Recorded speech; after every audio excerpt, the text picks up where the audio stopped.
Thank you so much for listening to the Talking Classical podcast. I really hope that you enjoyed this episode. Don't forget that you can subscribe to the Talking Classical podcast and you'll receive a notification every time a new episode is released. You can also follow the Talking Classical podcast on Twitter, on the Talking Classical blog, and on Facebook and YouTube. Many thanks for listening once again. I hope that you'll be able to join me for the next episode very soon. Hello everyone, and welcome back to another episode of the Talking Classical podcast. Of course, as I'm sure you're all aware, we are living in unprecedented times at the moment, but that doesn't mean we have to stop enjoying lots of great music and culture.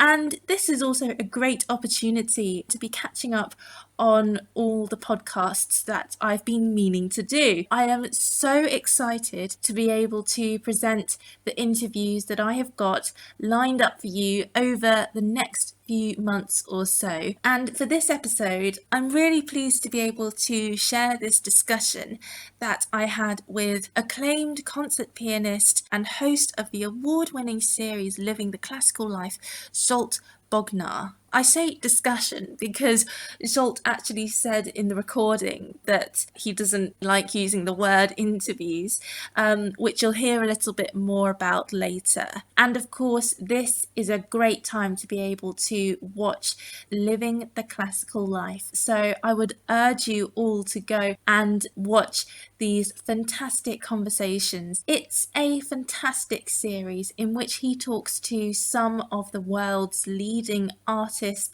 and practitioners within the classical music industry. But before that, I'd like to tell you about a fantastic new platform called Creative Skills that is definitely going to be invaluable for many freelancers and creatives at this current time. So the London-based startup Tutti has created a new online marketplace for freelancers and creatives to share their skills.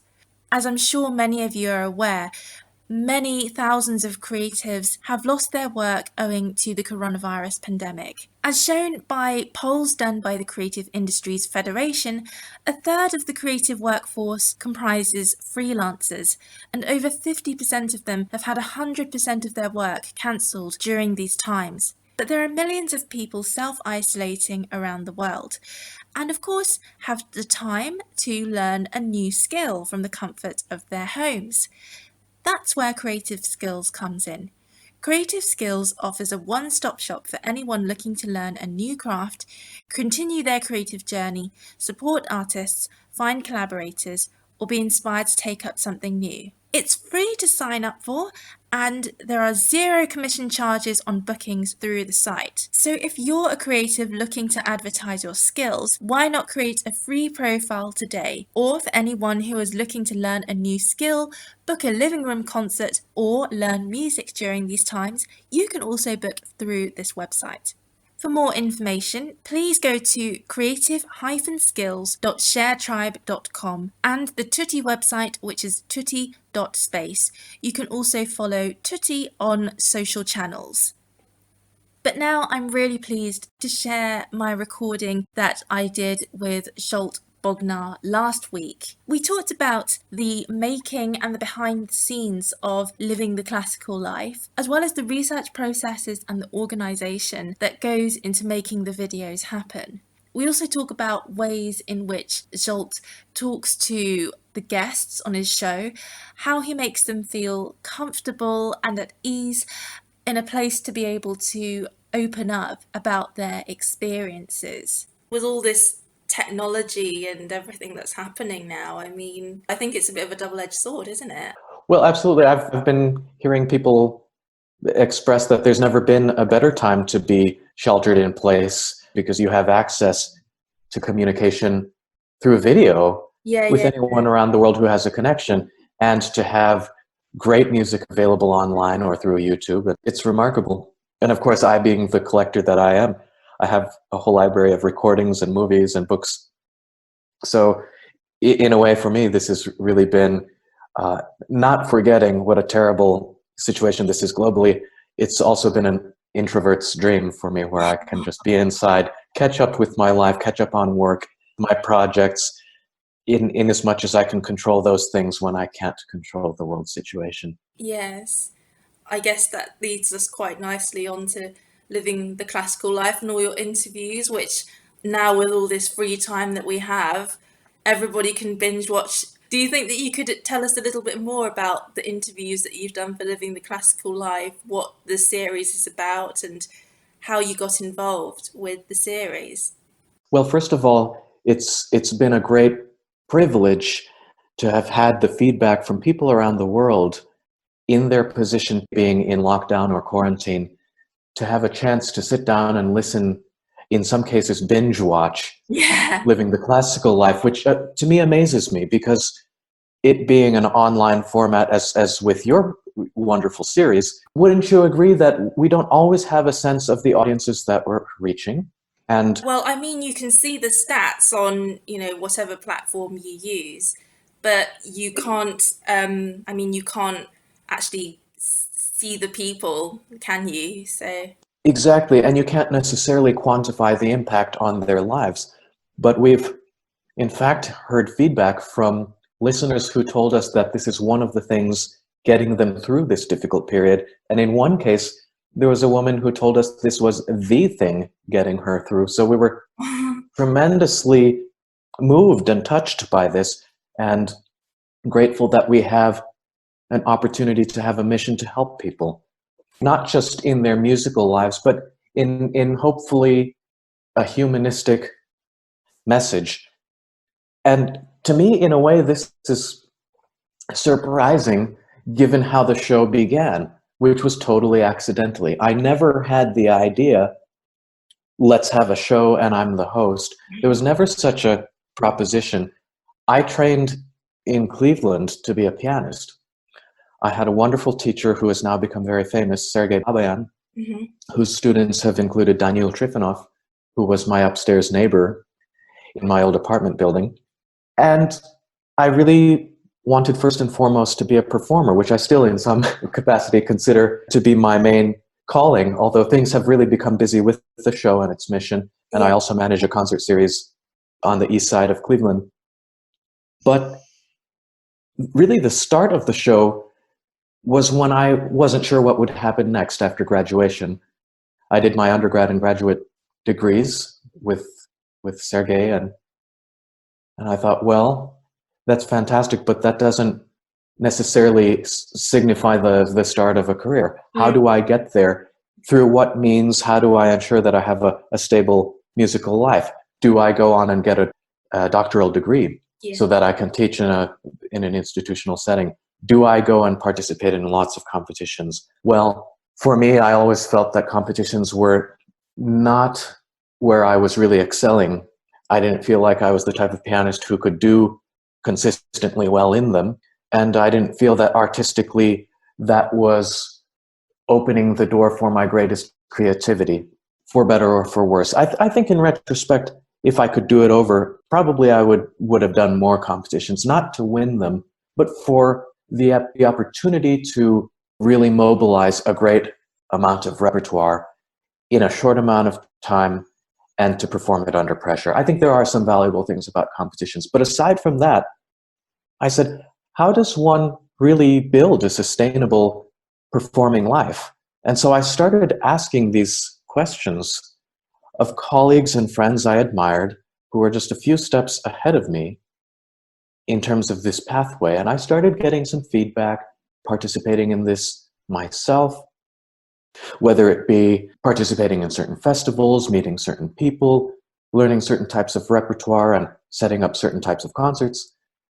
But I realized I was also so interested in not just their musical lives, but their lives in general on a human level.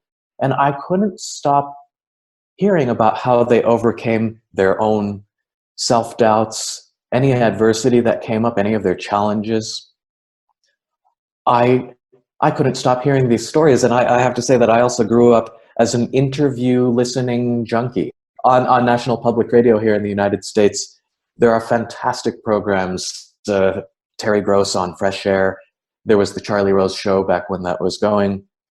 There was Inside the Actors Studio. This show really was such an inspiration because I didn't really think of these as being strictly interviews. I really thought these were conversations about life. So he would bring on famous actors and speak to them about their life, their work, and especially their process. And so all of this taken together, I felt there was so much to relate to in terms of my craft as a musician, how I'm trying to find an artistic voice. And also, just on a human level, I remember there were certain stories told by his guests that actually moved me to tears. Imagine that they were talking about the challenges that they faced. And it's the same thing what I see on Living the Classical Life. Most of the guests, if not all, really go through the same types of challenges in reaching the path towards their goals. There isn't a single guest that we have had who hasn't experienced some sort of doubt or stage fright, for example. So in the early days of the show, I basically just asked my friends, so how did it really accidentally start? Well, okay, so about 10 years ago, for me as a performer, I had some friends ask me if I had a website, and I said, no, I don't. I said, well, you should probably have one so that anyone wanting to follow your career as a performer can know a little bit about you and where you're performing. I said, okay, that sounds like a good idea. They said, well, why don't we also film a little 3 to 5 minute video about you so that you can talk on camera, introduce yourself, and maybe play a little bit. And so I said, okay, that's fine. There are some conservatory faculty pages that do this sort of thing, and I've seen this done elsewhere as well. So a little film production company based out of New York City came here to Cleveland and to Oberlin and started to film me. And I remember in those days, I was spectacularly awkward on camera. I didn't know what to do. I wasn't sure what I was supposed to show about myself in order to make something interesting. I felt like the whole proposition was really forced, and I hated it. So what happened was I started bringing friends on camera and just interacting with them to try to show some of my social life and the way I interact on in the area of discussing musical subjects. But it started to look like, to the director, that I was asking them questions about their lives and their musical pathways and their challenges. So at some point, he said, Zsolt, why don't you have a look at this? I've recut some of the material. Perhaps it's a show. And I said, well, that I love that idea much more, because then I don't really have to be in the spotlight per se. I can have the conversations that I want to have. I don't have to try to artificially highlight anything about myself, and I can just ask questions and have fun with it. So that's really where it started. So our first 4 episodes were released as such before we knew we had the concept. Mm-hmm. And after that, things started being filmed specifically for the purpose of the show. And in those early days, we had Daniel Trifonov on. It was easy enough for me to ask him because he was my neighbor and my friend and studio mate. And so he agreed to be on. And at the same time, we had Stephen Huff on, and he had been a longtime friend of mine, introduced to me by my teacher. Amazing. And Stephen, of course, is as lovely as possible and made my life as the host of the show much easier, because he really doesn't need any prompting. He can speak in complete, organized, cross-referenced paragraphs in a way that I could only dream of doing myself. and the show is already done. I only had to gently guide certain subjects. But it was wonderful. At the same time, Yuja Wang saw Daniel's episode and agreed to be on, specifically because she liked his episode. And so these 3 pianists taken together really established an early baseline for the show and helped us to get further guests. But the problem there, well, not a problem in my view as a pianist, but the show initially was seen as a piano show. Mm-hmm. And was very piano heavy. Mm-hmm.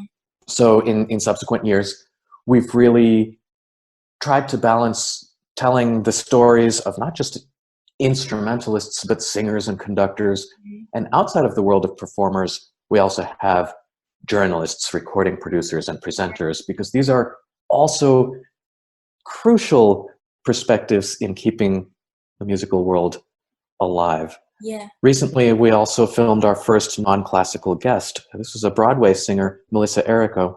Oh. And eventually, my hope is to be able to branch out with the show to include all of the classical arts, if you will, whether it be writers, actors, dancers, you name it. All of that interests me. And I think that there is room for the curiosity of the audiences to really see the connections between the arts. If we really, this is probably something that you are curious about yourself in terms of keeping classical music alive, if we want to call it that. Are we really in our own little bubble, our own little niche, where we only limit ourselves to our existing audiences, or do we try to include a wider audience of people who have perhaps overlapping interests, common interests? I really think the answer is yes. That's really, really interesting. I was going to ask, actually, I mean, you touched on this a little bit, but how you actually go about recruiting the guests for the show. I mean, you said that some of them were people that you know, but do you contact agents, or do agents or publicists, do they approach you, and do they suggest people? It's always a balancing act, because in the beginning, most of my work was just writing to potential guests, asking them to be on. Before we had much to show for the episodes, it was pretty challenging. Yeah. And in the early days of the show, I was the one to choose the guests. And so I would just follow whoever had an interesting story to tell, whoever I admired growing up. Yeah. And that was truly a lot of work. And so many times the answer was no, which is fine. But at the same time, I had to find guests. So I kept trying.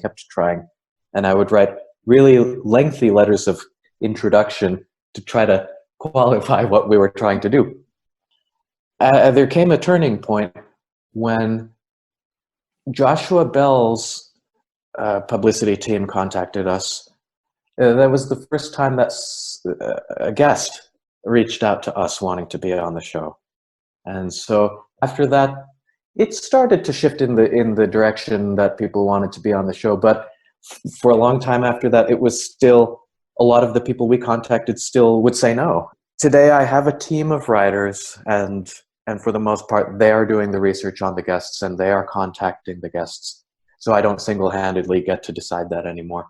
And now there are a lot of people who do want to be on the show because of its growing visibility. Yeah. And if I had unlimited budget, I would tell all of their stories, because I really think that the point of the show is there's no such thing as an ordinary life. I think everyone has a story to tell from which others can learn an important message.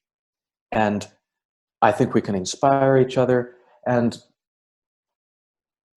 unfortunately, I don't have unlimited funding, so the team has to decide. It's enormously expensive to produce one episode.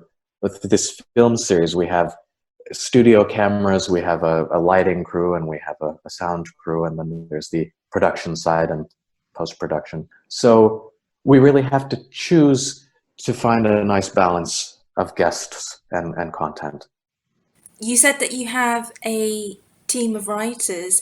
I was going to ask you how you go about preparing the questions. I was going to ask if, you come up with a list of questions, or... Yes, this has always been the question for me, how to lead the show as the host, because it's somewhat evolving as it goes. In the beginning, I would do all the research. I would actually come up with a list of questions. I would put them in order to try to come up with a flow of conversation. Then I would memorize the questions, and then try to recite those in the moment of the filming. But I've actually come to realize that great preparation doesn't necessarily translate to a better feature.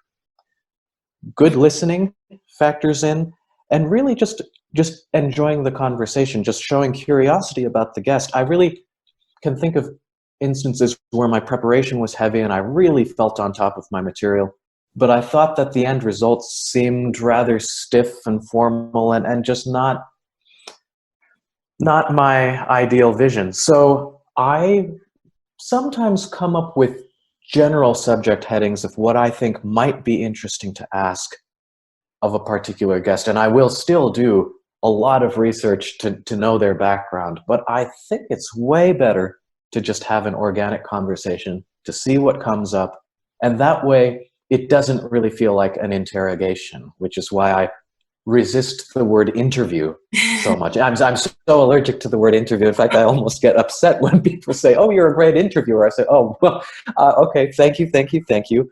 But I really think of these as conversations where it's back and forth. And I think the fact that I'm a musician also gives a different perspective on a musician-to-musician conversation, say, about performance.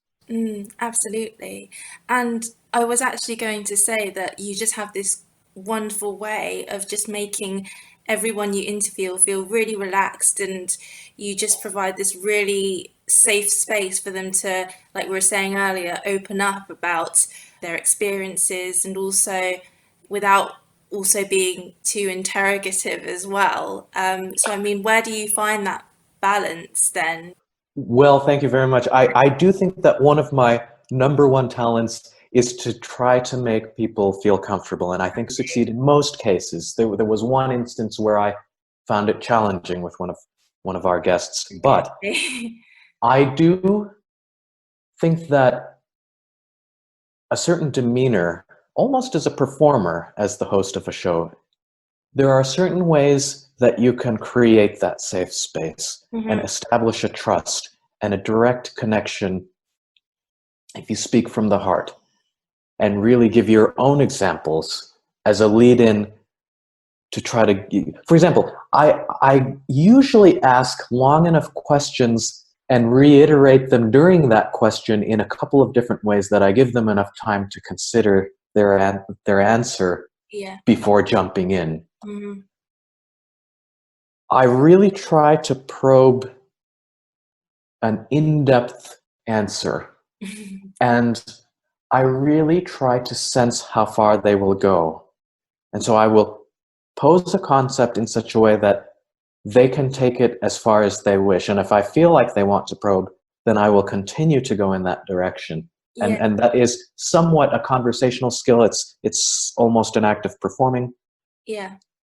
And people often ask, "Wow, how did you get them to say so much?" Those were really rather up close and personal looks into their inner world. And I say, well, yes, I do try to make them feel safe. And one thing that I do at the beginning of the filming is just to tell them, look, this is not a live conversation, so just feel free to talk, and later we can edit. So that really puts them at ease. They can just talk. I guess that there is that fine line, isn't there, that some artists, they're willing to open up, and then there are others who are perhaps slightly more reserved. And we have found that the younger the guest, the more concerned they seem to be about how they present themselves. They might have, in some cases, not done a feature like that before, and they want to make sure that they're presenting in a particular way their best selves, and that's a lot of pressure. Yeah. So they will sometimes be really nervous, and I think I'm good at calming them down. Yeah. But it really, I mean, there were two instances where I brought a guest up to the limit and found the limit in terms of how much they wanted to talk about. But I would also say that you can go back and have them basically talk about the same thing by framing it in a different way. Yeah. It is possible to speak about those same concepts. So there are also other techniques you can do as a listener. If you've asked a difficult question and they don't seem to want to answer it, you can also remain silent and just continue to look at them intently. And that's one of the advantages of speaking face to face with them. you can just hold them in that zone, and then they might be compelled to say a little bit more, a little bit further. Yeah. I think that's something really interesting that you said, because I think often a lot of interviewers are quite scared of silence and feel that they just have to talk all the time. Often the silence gives them an opportunity to think. Well, I think the understanding is basically that everyone has the story to tell, and for the most part, they want to share it. Yeah. The question is how and through what context. So I really think that it's taken me quite a bit of time to understand some of these parameters, and I feel like I'm still figuring it out and still learning with each occasion. Yeah, yeah. I mean, you've had some amazing people on the series. Do you get nervous or starstruck meeting some of these people? Yes, absolutely. I would say that I still get nervous for each feature. You can't imagine. It feels like, for me, it feels like the same amount of tension and wish to do well as I feel when I'm backstage Really? before a performance as a pianist. Yes, absolutely. And you would think, we've filmed almost 100 of these features, and you would think that by now it would be a little bit easier. And maybe I do understand a little bit more what to expect, but I still feel the same butterflies, and that's in a way part of the excitement. And as for being starstruck, well, in a way, yes, because I'm in some cases meeting for the first time artists I grew up admiring. For example, I filmed Vladimir Ashkenazy in my living room here in Cleveland. So, oh wow! by circumstances, I mean, well, it was amazing. I mean, I collected his recordings from the time I was a child, and here he was in my living room in Cleveland, of all places. So normally we're filming in New York, but the circumstances came together that we were able to do that. We also filmed with Emmanuel Axe in my living room, and Jeanette Sorrell and Brian Thornton. So we've had a great range of musicians, but imagine Vladimir Ashkenazy, a living legend, walking through your door, and there you are wishing to make him feel comfortable, and you don't know, how he regards you as this younger supposed performer, and what's this show about. In a lot of cases, the guests don't have time to look at whatever they've agreed to. Yeah. And that's fine, but you do try to establish that trust in a short amount of time. And there he was with his wife, and you really want to be aware of their time and energy. Of course. He had a performance with the Cleveland Orchestra that evening, so I didn't also want to tire him out. So there are a lot of considerations, and it's a lot to juggle, but that's part of the excitement of putting on a production. Yeah. Who have been some of your favorite interviews that you've done so far? I mean, you mentioned the Vladimir Ashkenazy interview. I'll definitely be watching that interview later. Well, there are so many that are favorites, and I would say almost each one is my favorite. But I would say I'm really drawn to the episodes in which they're talking about human interest subjects. So, for example, the operatic star Deborah Voigt was speaking almost the entire show about her personal life challenges that she faced, whether it be addictions, alcoholism, her struggle with weight, and abusive relationships, and how she put these into a context and related that to her life as a performer. I found to be exceptionally moving, and our audiences and viewers and listeners are also connecting particularly closely with these types of episodes. The younger opera star Nadine Sierra was particularly delightful because she seemed to find, and she's about my age, and she, which I still consider to be rather young, I'll add, I hope, is that at a similar age to mine, she has found a perspective and a calm about her performing life that enables her to navigate. It doesn't mean she doesn't have apprehensions or doubts or stress, but the way she's navigated is so real and so honest. So I particularly loved that one. but there were so many. And then there were episodes like the 80-year-old Robert White, who was a tenor. He had been a child radio star in America on NBC in the 1940s.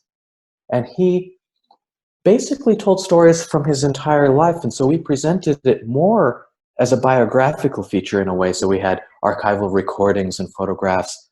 And that one was particularly meaningful to me. Robert White had been introduced to me by Stephen Huff, because I asked Stephen, I said, Stephen, you know a lot of people in the musical world. Who would you suggest as being an interesting and essential guest to have on the show? And he said, without hesitation, he says, without a doubt, it's Bobby White. So I contacted him, and Bobby and I have become close friends over the years, and he has introduced me to many other friends of his who have subsequently become guests on the show. For example, Lowell Lieberman and John Corigliano. It's just been wonderful, and he has continued to tell me stories, but also wisdom from his long life. What have you learned then from doing these interviews, either as a performer or as an interviewer? Sorry, even not interviewer, I suppose conversationalist, or as a human? Well, I would say this. It's mainly just in observation that we are really all in the same boat in this life as we approach our goals and our dreams. We really all face the uncertainty of which pathway to take. And I've really learned that there is no one pathway to get to where we wish to be. I think that having perspectives on however your path unfolds can make it easier or more challenging. Some of our listeners, one of them recently characterized our show as life therapy. And I actually take that as a badge of honor, because I really want to have people feel excited and good and inspired about their lives, and to understand that when they have challenges, they are not alone. When they have doubts, they have plenty of people to turn to address whatever has been learned along the way. I really think that every artist struggles with nerves on stage, and that's something that can be worked with. And I think the young musician, if we're talking about performers, diversified opportunities and diversified ways to approach a performing life are also essential. And our guests give plenty of just different examples. They're not really prescribing what works. And I would also say about the show, okay, we've had a lot of really prominent, illustrious guests, but it's really not just a parade of famous names. That wouldn't be that, it wouldn't be that interesting, and particularly just to say how they became famous. We've also featured young musicians who are at the start of their careers, who wanted to reflect on the challenges that they face and how they regard the musical world today. So I think that a certain curiosity in each person will be his or her guide to finding a pathway. It certainly was mine, because really just continued asking questions accidentally led to the concept of the show. And so I just keep on asking the questions, really. That's what I've learned. Yeah. And finally, is there anything that you can tell us about any future episodes of Living the Classical Life? Have you filmed some more episodes? Yes, well, at this time, which it's April now, April of 2020, we have about a dozen episodes that we've already filmed and have yet to release. So we're very, very excited about those. Probably the most requested and asked about feature within these is the one featuring pianist Marc-André Hamelin. So I hope that will see the light of day soon. The challenge right now with the world is that no one knows where the COVID-19 crisis will go. We've already had to cancel 2 filming shoots, and those included, or I should say maybe postpone. We had film scheduled with Midori, for example, and we've been looking forward to hearing her human interest story and her transition from being a celebrated child prodigy, and her difficult transition to becoming a mature, self-aware adult and musician. So we look forward to that.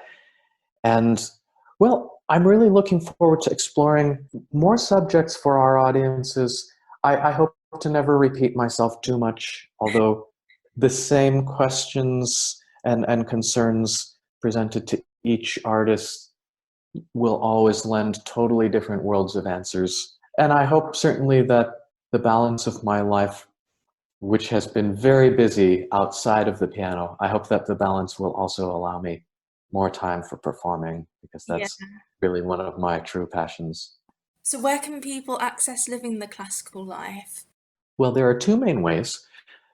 There is our website, livingtheclassicallife.com, which presents all of our features in Vimeo format, which is a little bit more of a, I've heard it described as a more elegant interface. You can also search for our episodes on Google, and you can find them all on YouTube through the Living the Classical Life channel.